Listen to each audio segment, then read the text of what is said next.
Hey, everybody. Welcome to the back room. I'm Andy Ostroy. Over the past 8 years, those who want to stop us from achieving this future have slandered me, impeached me, indicted me, tried to throw me off the ballot. All right. So much to talk about in that. We'll get to that in a second. Very excited. We have Joe Walsh back in the back room with us today. But first, thank you for tuning in. We appreciate you listening. And we'd love to hear your comments. So email us at backroomandy@gmail.com and or post on our social media, and we'll read some feedback next time. And if you like the podcast, please follow or subscribe and rate and review, and you'll be notified every time we post a new episode. And don't forget, stick around for another thrilling episode of Just Jeff. All right, let's talk about that clip. First of all, here's the thing that I don't understand about Donald Trump and his base. The man spends every waking minute of every day talking about what a victim he is, how poorly he's been treated, how much he's been fucked over. That sounds like a moron to me, right? That sounds like somebody who just literally gets trampled on from the minute he gets up to the minute he goes to bed. Someone who's not in control of anything in his life, is just screwed over, fucked over. He's a loser. He gets rigged. This is rigged. That's rigged. I'm bankrupt. I lose election. Like, how is that guy super tough, super smart, super qualified? Agree, but if you're down on your luck, and it's way easier to blame everybody else for your problems. Yeah, but doesn't that just make you a dope that everyone could take advantage of and screw over? But that's the perception of what's happening to people in the United States. So, that's why they're enjoying him. No, I get it. But the next logical thought would be, and because of that, why would he be the guy to protect us from all the dictators in the world? Why would he be the guy to protect us from the media? Why would he be? Why? If he can't even take care of himself? He speaks their language. It's the enemy from within. They said, sir.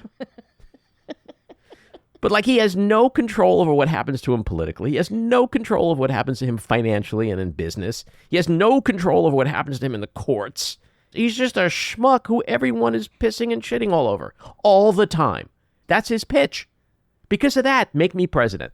Yes. Wow. I will. Must be fun to be a MAGA. It really must be fun to be a MAGA. Absolutely. And the earth is flat. All right. So last night, Barack Obama. Yeah. At the rally. Yep. Obama.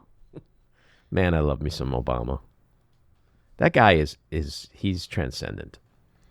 He has some good lines in there about Trump. Trump must have been sitting on his toilet at Mar-a-Lago getting his hate tweets ready. To me, in a way, it was like Obama when he spoke at the White House Correspondents' Dinner, which set Trump off and literally made him run for president because he was so pissed that he has no sense of humor and takes himself so seriously. But the one thing that Obama did say that was really interesting is that he did call out black men. Yes. In particular. And he said, quote, "You're coming up with all kinds of reasons and excuses. I've got a problem with that. Part of it makes me think that, well, you just aren't feeling the idea of having a woman as president. And you're coming up with other alternatives and other reasons for that. Women in our lives have been getting our backs this entire time. When we get in trouble and the system isn't working for us, they're the ones out there marching and protesting." Amen. All he has to do is reach 5% of that audience, and he's hit a home run. Yeah, well, that's why there's a lot of calls right now for Harris and or Tim Walz to go on Joe Rogan's podcast. Yeah. Speak to these men, this faux masculinity movement. The people who think that, but Donald Trump is so big and tough. I got news for you, folks, okay? By the way, how many MAGAs we have listening? Negative 12. Kamala Harris has more guts in one strand of hair than Donald Trump has in his whole body, okay? The fact that anyone thinks he's so tough and so courageous and such a he-man, it's stunning to me. It's staggering. Because he's such a coward. Oh, sure, he's not going to debate her again because she's a loser. Really? You're not going to debate her because you're a fucking coward. Because you're afraid of her. Okay? He already won, Andy. He's a winner. Right. So to the men out there who are listening, who are thinking of or planning to vote for Donald Trump because a woman can't protect us. First of all, she was district attorney in San Francisco. She was attorney general of the largest state in this country. She's the one that actually went after and put the bad guys away. Okay? She's the one with the badge. She's the one with a gun. She's the sheriff in town. He's a convicted felon. Well, why don't you tell me, what do you think that they're really afraid of? Well, it's sexism. We saw it in 2016 with Hillary Clinton, that some people, and especially the non-college educated men, can't fathom having a woman not only as president, but commander-in-chief of the world's greatest military. A woman? But last time I checked, Donald Trump was a 5 deferment draft-dodging coward who, when real men went off to Vietnam, he stayed home hiding behind his rich daddy's coattails and pulled connections. Oh, I'm sorry. I shouldn't have said that. That's too judgmental of me. He had bone spurs. He wanted to serve. He did. He wanted to be a tough guy and go kill the enemy. But damn, them bone spurs. It'll stop you dead in your tracks every time. So when someone says he's the tough guy, we're dealing with illogic and a total lack of reason and critical thinking. It's like, okay, Donald Trump, he's the tough guy. The guy that doesn't show up to anything. He doesn't testify. He doesn't do anything. Dodge the draft. He's the tough guy. Kamala Harris, who actually has made a career out of fighting bad guys and putting bad guys away, she can't protect us. It is hard to understand. Yeah. So yesterday, Trump speaks at the Detroit Economic Club. And what does he do? He attacks Detroit.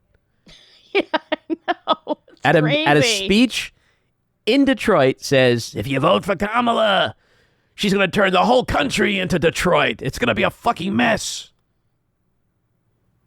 I don't know. Doesn't sound like a bright move to me.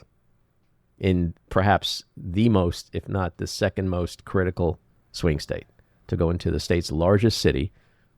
Now, is he speaking to his faux white masculine men audience in the suburbs? Perhaps. Still not a bright move, though, because there's also a lot of suburban women who helped elect Joe Biden in those suburbs. And the more he talks like that, it's like, I don't know. What kind of idiot gets on a plane, spends money to go to campaign in Detroit and attacks Detroit? His tone deafness is staggering, seriously. So we learned in Bob Woodward's new book, War, that Donald Trump, at the height of the COVID pandemic, when in this country tests were extremely scarce, and Donald Trump was not only telling you that COVID is fake, but that we don't need to test. We shouldn't test. What was he doing? He was sending tests and testing equipment to Putin. We also learned from that book that since he left office in January 2021, he's had at least 7 private calls with Putin. No one knows what they are about. I want to go back to the first thing that you were mentioning, because the part to me that, like, where's the outrage that, okay, not only did that happen, but no trade for hostages that were in Russia? Like, nothing? Like, we're just going to let that one go? If you're a great negotiator, right, why didn't you get anything for that? Exactly. And why? Well, we'll add that to the list of things Donald Trump is not. Okay. That was not an art of the deal. That was the art of the steal. Ooh. But this back channel with Putin, especially during a war between Russia and our ally Ukraine, like what is he talking to? He's not an official. He's a private citizen. What is he talking to Putin about? Help me win in 2024 and I'll help you with Ukraine? Like, what is he talking to Putin about? The fact that none of this gets any real attention other than, Bob Woodward wrote another book where he talks about incredibly unconscionable things that Donald Trump has said and done. Treasonous, perhaps. It's almost like a book review. We're reviewing Woodward's book instead of going, oh my fucking God, this man is running to be president again?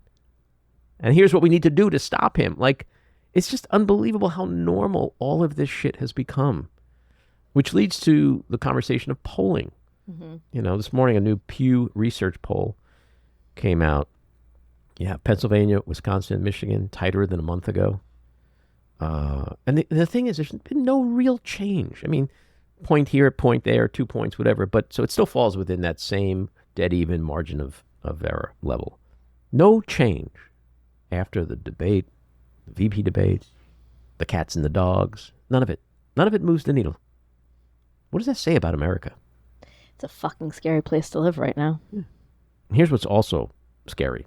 On October 11th, okay, which is today, in 2016, Hillary Clinton was up 8 points.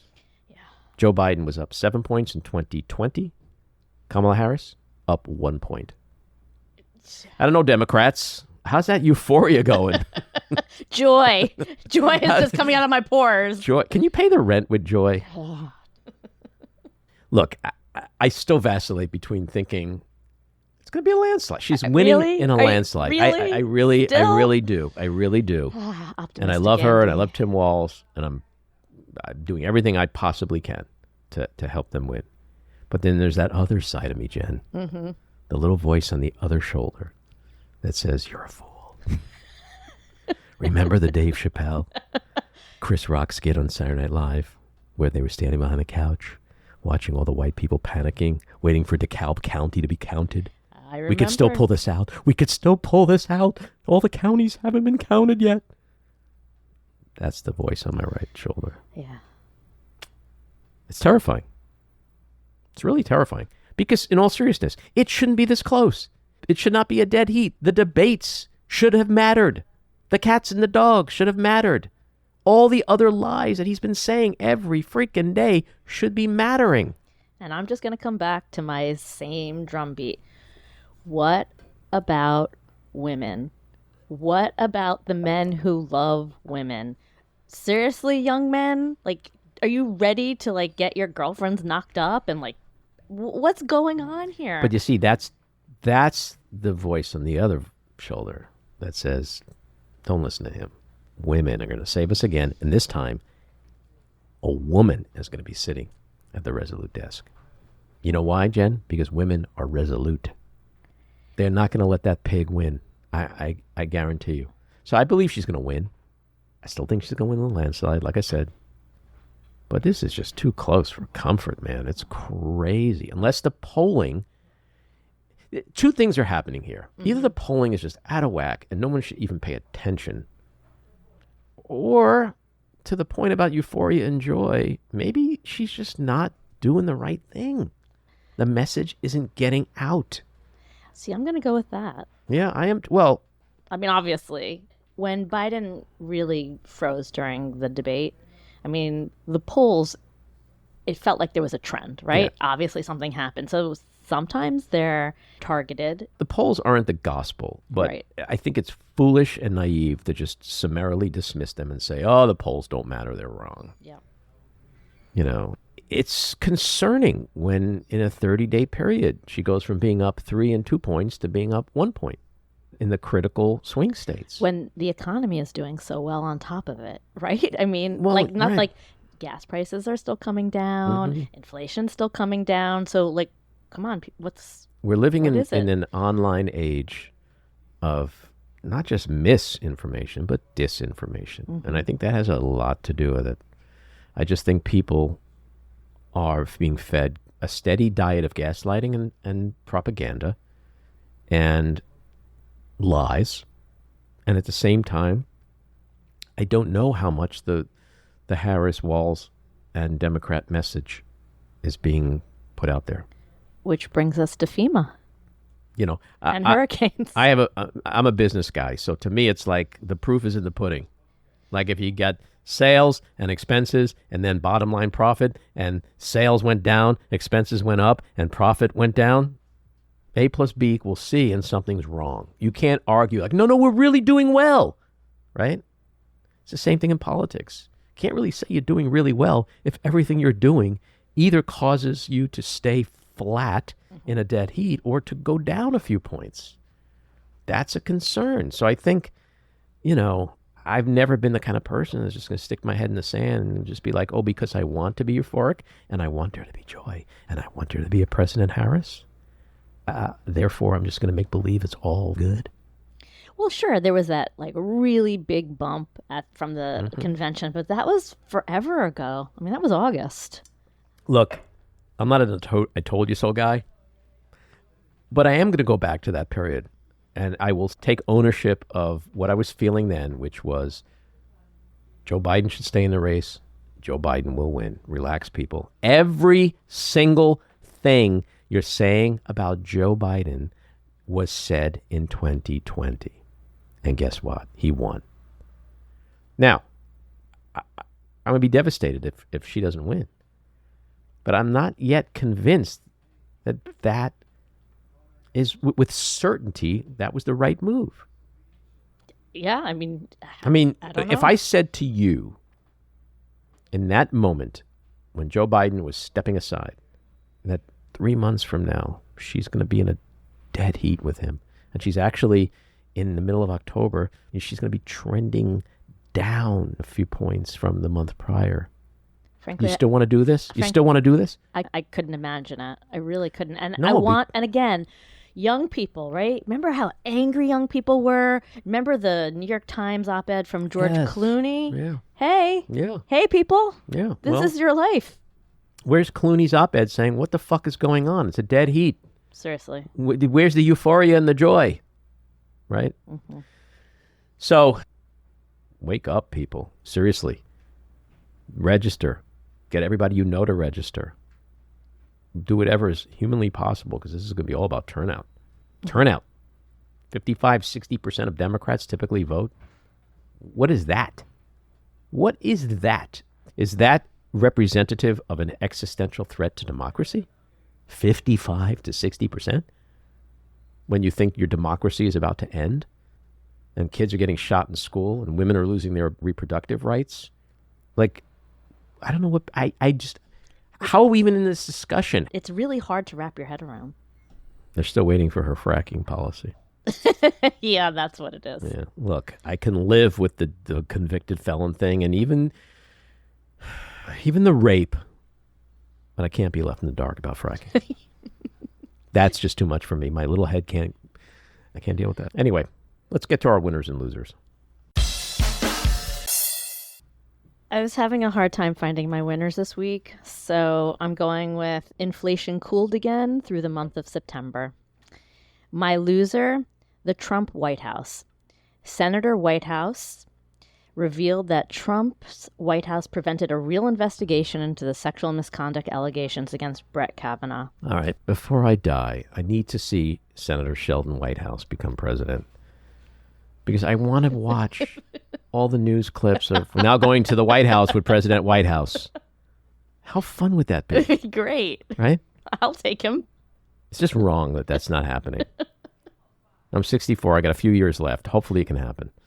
Love I have no winner this week. I have two losers. My first loser is Donald Trump, simply because he's a fucking loser. My other loser, North Carolina Republican legislators who voted down a bill filed by Democrats to extend the voter registration and absentee ballot deadlines just a few days due to Hurricane Helene devastation, even though the western North Carolina counties voted Trump in 2020. Interesting. And that segues very nicely into this week's rant. So let's talk about North Carolina for a second. But more specifically, the much larger problem it represents in America today. Since 2020, Donald Trump and his fellow Republican thugs have been whining incessantly about rigged elections, widespread voter fraud, and election interference, which is behind their quest for election integrity. But their actions demonstrate otherwise. Every single thing they do is to put up roadblocks to voting, to disenfranchise voters, especially Democratic voters and voters of color. We see this through their attacks on absentee voting, their obsession with voter ID laws, their refusal to allow more accommodations and extensions to the voting process, not to mention their demented laws that prevent people from giving water to other voters waiting online to vote in the sweltering heat.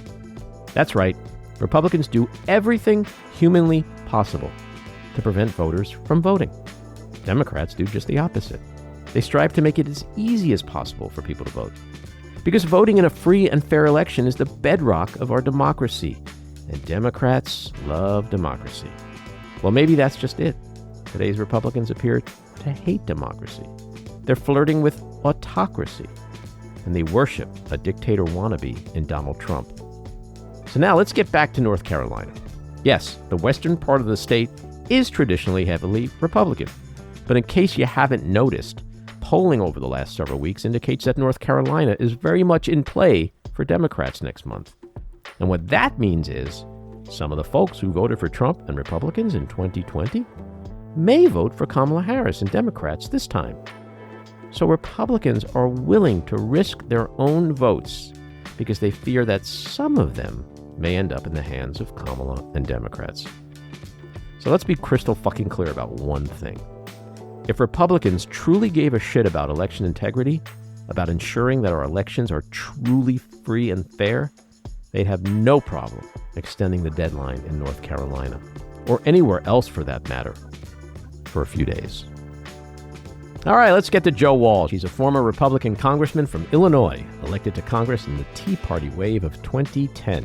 Following his service in Congress, Walsh became one of the most popular conservative talk radio hosts in the country, syndicated in major markets throughout the U.S.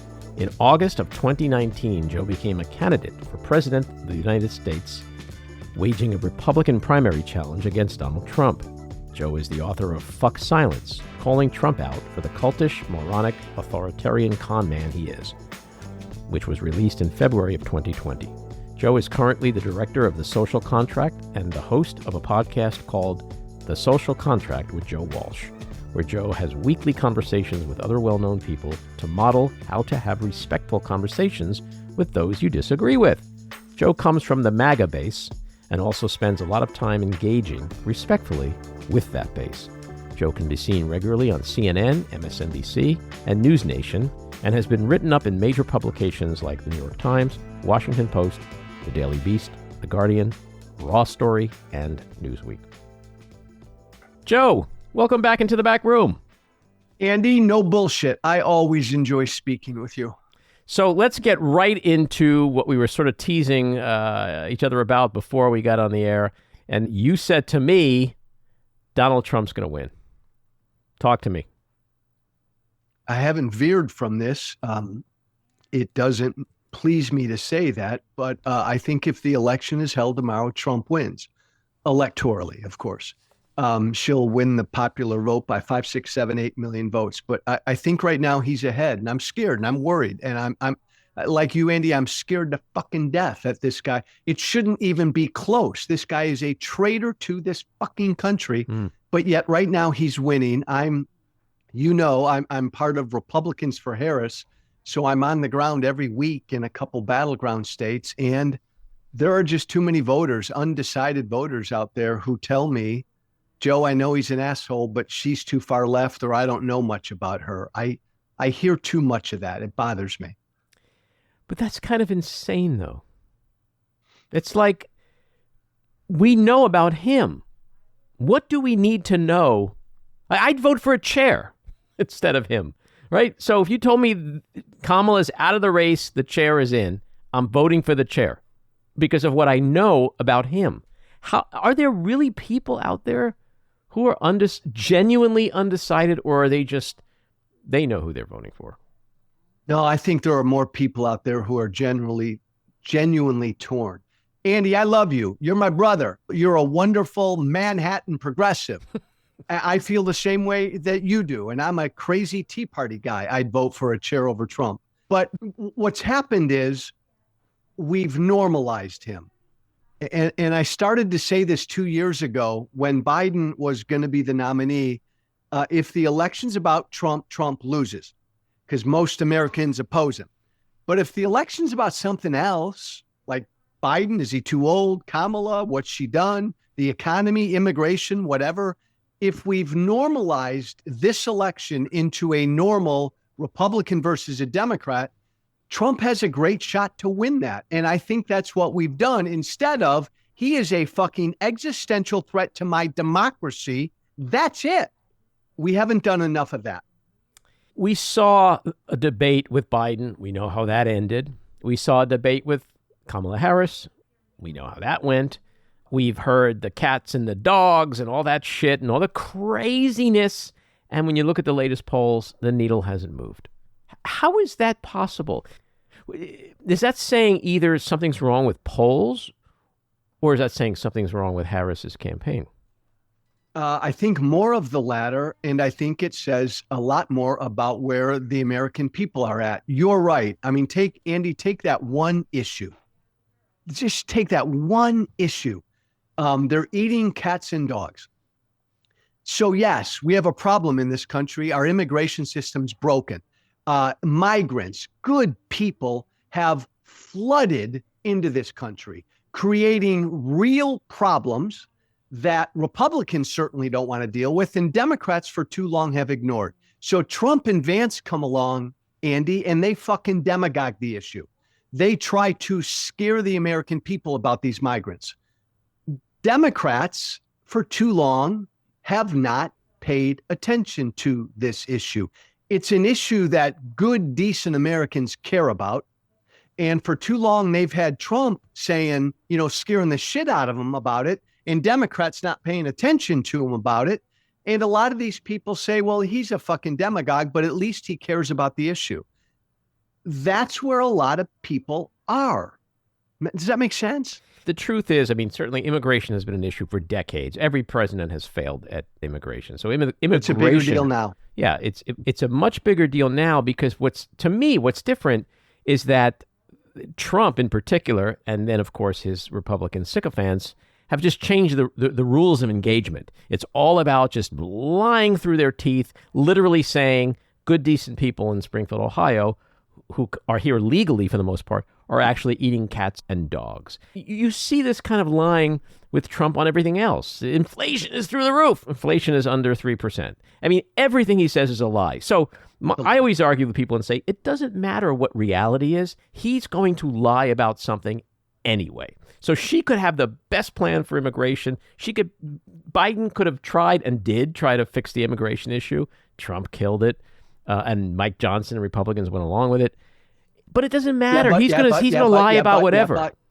But my brother, my older brother, let's be real. Handsomer. You've left out handsomer. Way handsomer, brother. From the time Biden got elected, even before he got elected, for the first three and a half years of his administration, they basically ignored this issue. True. And it got I'm not going to worse. argue with that. And you are right in that, a few months ago, Biden said, this is a problem. Let's do something about it. And they were ready to do something about it. And Trump torpedoed it. Totally true. But it had set in by then that this was not an issue that Biden-Harris cared about. That still is there with a lot of people. I get that, Joe. The problem I have is that if there are people in this country who are like, yeah, I know he's a convicted felon. I know he's a pathological liar. I know 20 plus women have accused him of sexual assault. I know he's an adjudicated rapist and fraud. I know he's up on 3 other criminal federal charges and facing trial next year. I know he's kind of a sociopath and crazy, but man, she's dragging her feet on immigration. Agreed. That's insanity. That's insanity. No. I completely agree. I did a show about this yesterday. Character no longer fucking matters. No. No. I mean, I've had so many people tell me that, like she's a nice person. Clearly, Kamala Harris is a nice person, a good person, a decent person. He's an utterly horrible human being. The reaction I generally get to that from his supporters is, maybe he is, Joe. He probably is, but I don't care. That's the problem. He's a pathological liar, but I don't care because he's going to seal the border. He tried to overthrow our elections. I don't care, Joe, because he's going to keep my taxes down. That's what's depressing, because that's where a lot of Americans are. And that's wrong, but that's where we are. Yeah, I don't argue with much of that. I think I take it a step further and I say I think collectively I think his supporters have not only lost their moral center if they ever had one, but they're losing their minds. How do we get to a place where Liz Cheney and Dick Cheney are rhinos? Explain that to me, Joe. Well, Andy, I have an interesting perspective, right? Because I come from that world. I'm a reformed MAGA gangbanger. That's why I'm asking you. You know. I know. I'm the MAGA whisperer. You're the burglar that works with the police to help catch the burglars. Like I love it. I love it. but I would just, and I engage with these people every fucking day. And most of them, Andy, acknowledge he's a bad guy, but they don't care. Some of them don't believe he's a bad guy. Some of them don't believe he lies. Some of them don't believe he's done anything wrong. But most of his supporters will acknowledge to me he's a bad guy, but they don't care. They want something else. And it's all about beating the Democrats. And the Democrats are too liberal and they're socialists and they're communists and all of that. That's what they tell me. It's not just his base, though, Andy. If it was just his base, he'd be losing. But when he harps on, when he lies about immigration, when he lies about the economy and crime and all the rest, he's appealing to more people than just his base. And let's be real, I'll say this because I come from that world. In many ways, Trump's like white America's last dying gasp. Mm-hmm. But the last dying gasp could last a while. I agree with you. I've had a lot of so-called smart people argue with me and say, no, it's not just about racism. I think at its core, it is largely about racism. You know, they're not talking about Swedish refugees eating cats and dogs. Everything that's bad that comes out of Trump's mouth, it's always about black and brown people. And I think he has a base that he's throwing red meat to that part of his base, which I think is most of his base. You are spot on, my friend. The base from which I come is middle-aged and older white folk. And race is a part of this because they tell me every damn week they want their white Christian America back, where men married women, women married men. You know what, Andy? There were two fucking genders and I knew what they were. And I could say Merry Christmas. And that plant that I worked at was right down the street. They want that America back. It's a pipe dream. It's crazy. Race is a part of this. Trump's lied to them and said, I will get it back for you. When you look at the stats and you see that 3/4 of the country believes in same-sex marriage, 3/4 of the country believes in choice when it comes to reproductive rights, when we know how suburban women think and act and vote, and in general, we know how most of the country thinks and acts and votes. That just doesn't sound like a winning strategy to go after the Joe Rogan, faux masculine bro dudes. That's who they seem to be pitching exclusively. It's almost like Trump doesn't care about anybody else except those dudes. And aren't those old white dudes? I'm one of them. Hopefully, I'm not in this category, but aren't they dying off? Yes. And so you're right. Long term, Andy, it's a losing strategy because middle-aged, older white dudes do die off eventually. And it's why I've always said I believe my former party, the Republican Party, is a shrinking, dying national party, and I believe that. But it can shrink for a number of election cycles. But here's one warning that will keep the party alive for a while. This ugly, bigoted, nationalistic, authoritarian thing that Trump puts out there is also appealing to a lot of young white dudes and, Andy, I'd say a lot of young Hispanic dudes and even young black dudes. That's a big constituency that Trump's going after as well, to help keep the party alive for as long as it can stay alive. Sure. No, you're 100% right, which is why Barack Obama spoke directly to black men last night in his address. More of that. Yeah. So I agree with you about, what we're talking about racism and all that. What about the assault on women and women's reproductive rights? When you say Donald Trump tomorrow, if the race were tomorrow, he would win. How much do you think women and the men who love them, what kind of role are they going to play in this election? And is that going to be enough? As we've seen in the last couple of years after Dobbs, in virtually every single election, every ballot amendment, even in the reddest of states, is that enough to carry Kamala Harris forward? Maybe. And again, Andy, everything I say, I could be dead wrong, right? I mean, I worry that Trump would win tomorrow. What we know for certain is the race is a dead heat. And I would remind everybody listening to us, the race in 2016 was a tie. the race in 2020 was a tie. Let's just remember, I mean, this gets me in trouble. I'm a rare conservative that would get rid of the Electoral College, but that ain't the case. Electorally, we've had 2 ties in a row. Mm-hmm. This race will probably be a tie, and one of these 2 will win barely electorally. The hope is that women and voters of color and young people will come out in great numbers and once again eke out a victory. But Andy, it shouldn't be close, right? It shouldn't be close. But Democrats, because my former party's so fucking batshit crazy, we don't talk about the Democratic Party. They got real problems. They no longer relate to working class people. It's become the party of the wealthy, wine drinking suburbanites, college educated. That's flipped. In my lifetime, college educated suburbanites used to vote Republican. Now they're all voting Democrat.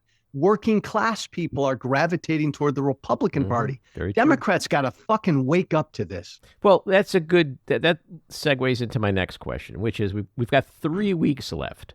I have grave concerns. I mean, the euphoria, the joy, where'd that go? Okay. And you can't pay the rent with that shit, nor can you win elections with that. So we got 3 weeks left. Coming from your background and understanding this game the way you do, what would be the top 2 or 3 things that you would suggest this campaign does between now and November 5th to move that needle so that we're not just staring at the same dead heat on November 5th and praying that we wake up to a better result than we fear? That's a great, smart question. Outside of the natural ground game that the Democratic Party does have, and I've seen it in every state I've been in, they're out there doing the same thing. I'd tell the Harris campaign to do the 2 things I told the Harris campaign to do right after she picked Tim Walz. I'll start with him. On day 1, that guy never should have left the states of Wisconsin, Pennsylvania, and Michigan. That guy, that white working class dude, Tim Walz, should have been fucking in Wisconsin, Michigan, Pennsylvania every day at bars and taverns and factories, talking to his kind of real people. They never really did that. They still should do that. Walsh should be there. There's this thing about Walsh, Andy, where he's become kind of weird, and they tried to protect him. That's the other thing that drives me batty. From the moment she became the nominee, they made a decision they're going to kind of cloister her and do the same thing to him, which to me was a fucking mistake. Get him out there on the ground with real people. Same thing with her. They've begun to do it now more, but in special targeted ways. Andy, I think she still has time to do this. Should she go on and he go on Joe Rogan? I know there's talk about that. I'd put them both on Rogan. She should go on Hannity and just fucking kick that guy's ass. Totally agree. She should have one of the old fashioned press conferences where she stands in front of all of them and takes all kinds of questions and just go at them. She should do a lot more than she should and can still do that. But I just say this is like a five alarm fire. I haven't heard that from her. This should all be about him. He's a threat to our democracy. I'd go on a 3-week bandwagon, and that's all, if I'm her, I would talk about. Would Hannity put her on? Yes. He wouldn't want to because he knows it would hurt Trump. Fox News would demand that he did. I know that for a fact. She should make a public request. Sean Hannity, I'd like to come on your show. When can we do it? Andy, I totally agree. You totally agree. The people running her campaign are very smart people. There's no way they'll ever do it. What do you think? Go on Rogan. Sit down with Tuck. Go on Ben Shapiro's show. Go anywhere. Yeah, all she's got to do is peel off just a small fraction of the bro dudes that worship Joe Rogan. She doesn't need the whole listenership. Just 3%.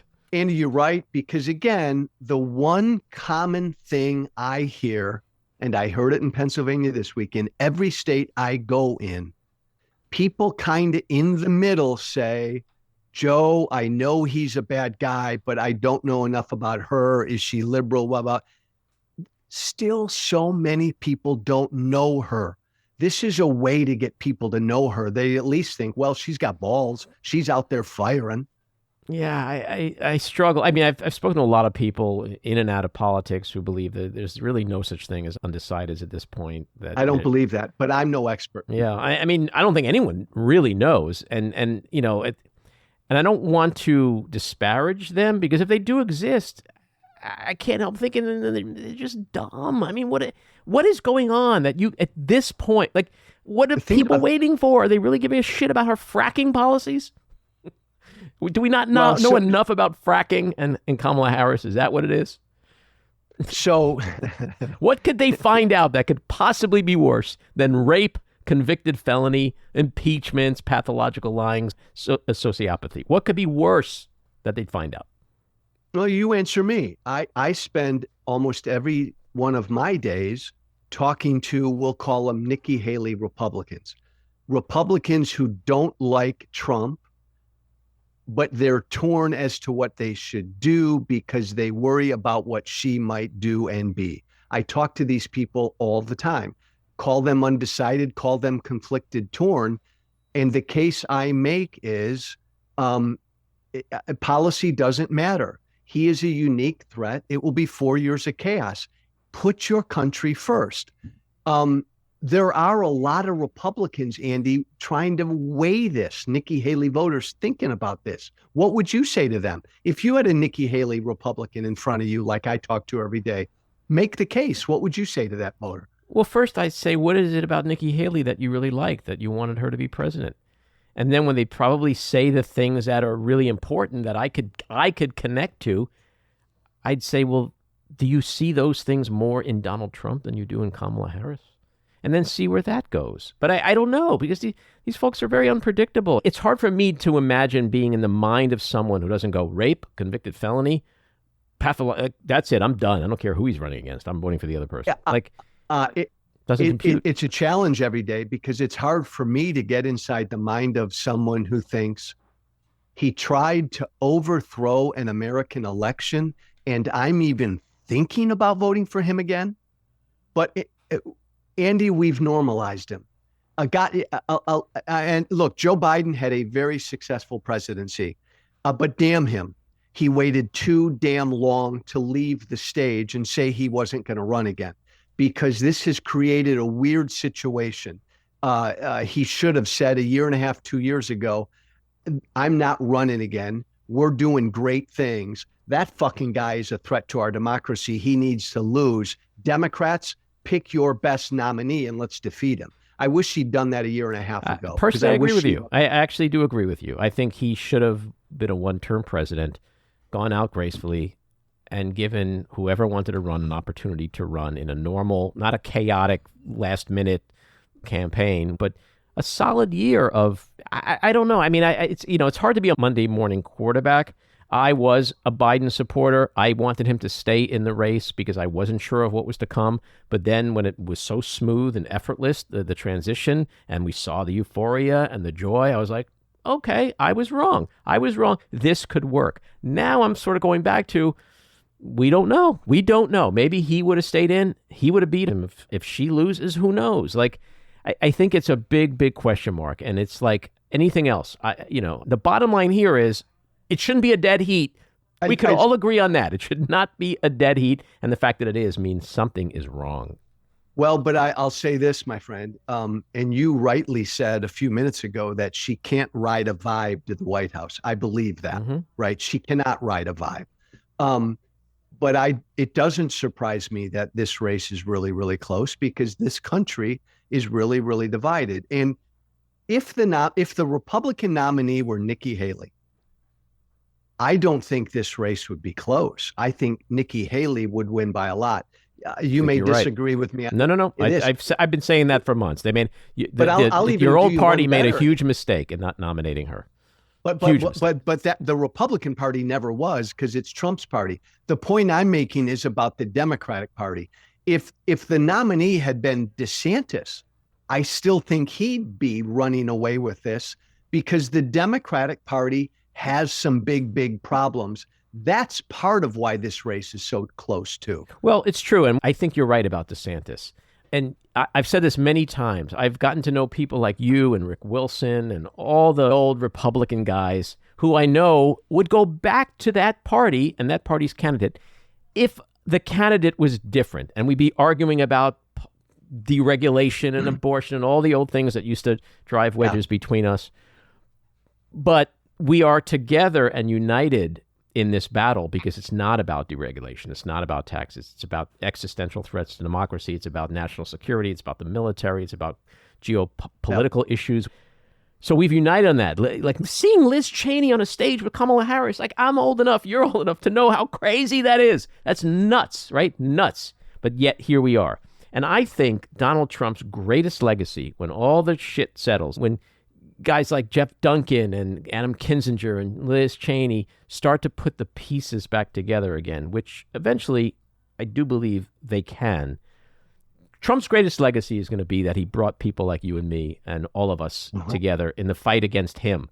It made us realize that on some level, we're not that far apart as people. And when you go on the road and you're doing your thing, which is part of your work now, that's the whole point of it, is to say, look, we can disagree on abortion, we can disagree on taxes and regulation and small government, whatever. But we are the same when it comes to the borders and who our enemies are and who our allies are. Those lines were never blurred, and they should never be blurred. But they got blurred because partisanship got so toxic. Then Trump comes along and unwittingly brings us together and reminds us that those things actually matter more than anything else. Because if you live in an autocracy, fuck abortion. It doesn't matter. You're not going to have any rights, right? It doesn't matter how much taxes you're going to pay. He's going to say everybody pays everything to me. I'm the dear leader, okay? That's what America's going to look like. So I'm just curious to know what you think, you know, because you touched on it, like if Haley was running, you and Liz Cheney and all, they wouldn't be voting for Kamala Harris. Well, hold on. Time out. Back up. I'm an outlier, Andy, in the Never Trumper movement, but I came out publicly 2 years ago and said, I will never, ever support a Republican who voted for Trump in 2020. Because if you voted for Trump after 4 years of that in the White House, you don't deserve my vote. So, and weirdly, Andy, if Liz Cheney were the Republican nominee, I wouldn't vote for her because Liz Cheney voted for Trump in 2020. It wasn't until January 6th that she and Kinzinger turned. But most Never Trumpers would support Nikki Haley. And I think about half of the Never Trumpers would support DeSantis. On DeSantis, it's more split. I love everything you just said. I'll give you three thoughts. I think it's great that you and I have gotten to know each other. I think Trump's great. You're more optimistic than I am. Trump's greatest legacy is the destruction of truth. He just destroyed truth in this country. But Andy, as you said, he's a product of an ugly product of a broken, divided country. Second point I'll make is I don't believe there's a Republican Party ever coming back. Liz Cheney, Jeff Duncan, Kinzinger, me, whatever. It ain't coming back. This is the MAGA party for our lifetime. I don't think it'll ever come back. I think there'll be a new party. But we've been Debbie Downer. I've been Debbie Downer for the last 20 minutes. I'll give you and everybody listening a little bit of hope. And this is why I think she'll still win. Every state I go into, and I talk to independents and Republicans, I am blown away by the number of Republicans who come up to me and tell me quietly, Joe, I'm going to vote for her. I can't say anything publicly. These are local Republicans in Wisconsin and Pennsylvania. It takes courage to do what like me and Kinzinger have done. But Andy, for these local Republicans to stand up in their communities and say, whoo, I'm voting for her, that takes a lot of courage. So I think there's a movement of Republicans in these states who are going to vote for her that the pollsters are not picking up. That's my hope. I agree with you, and I've been saying for a long time now that as concerned as I am overall, there's a part of me that actually thinks this is going to be a landslide for her. Because of what you just said, and a few other things. In 2020, there was the phenomenon which went the other way, which was the people who were in the closet were Trumpers. About Trump. And I think this time, I think there's a lot of people in the closet for Harris. I agree. I agree. That'd be a great bumper sticker for her, by the way. I'm in the closet for Harris. I'm in the closet for Kamala. Love it. Joe, great conversation. Love your insights. Keep fighting the good fight. Thanks for coming. Love you back, brother. All righty. Take care.